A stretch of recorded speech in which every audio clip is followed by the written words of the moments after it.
జీవితంలో ఏది ఎప్పుడు రావాలో అప్పుడే తప్పకుండా వస్తుంది. ఏది ఎంతకాలం నీతో ఉండాలో అంతకాలం మాత్రమే ఉంటుంది. ఏది ఎప్పుడు వదిలి వెళ్ళిపోవాలో అప్పుడే పోతుంది. ఇందులో దేన్ని నువ్వు ఆపలేవు. నీ చేతిలో ఉన్నది ఒక్కటే. ఉన్నంత వరకు నీతో ఉన్న వాటి విలువలను తెలుసుకొని జీవించడమే. నువ్వు నన్ను వదిలించుకోవాలి అని గట్టిగా ఫిక్స్ అయినట్లును. మరి అలాంటప్పుడు ఇలాంటి గొడవలన్నీ ఎందుకు? డైరెక్ట్గా చెప్పేస్తే సరిపోయేది కదా. నేనే నీ లైఫ్లో నుండి దూరంగా వెళ్ళిపోతాను కదా. ఎందుకు అంత బాధ చెప్పు?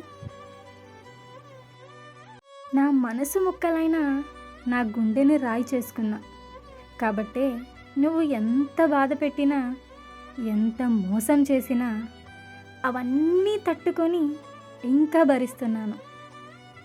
అర్థమవుతుందా నీకు? నాతో నవ్వుతూ మాట్లాడుతున్నారు కదా అని అందరూ నా వాళ్ళే అనుకున్నాను. కానీ నాకు అప్పుడు తెలియలేదు, నాతో నవ్వుతూ మాట్లాడుతూనే నా వెనుక గోతులు తీసేవారు, నా మీద కుట్రలు కుతంత్రాలు చేసేవాళ్ళు ఉన్నారని. ఇప్పుడిప్పుడే తెలుసుకుంటున్నా.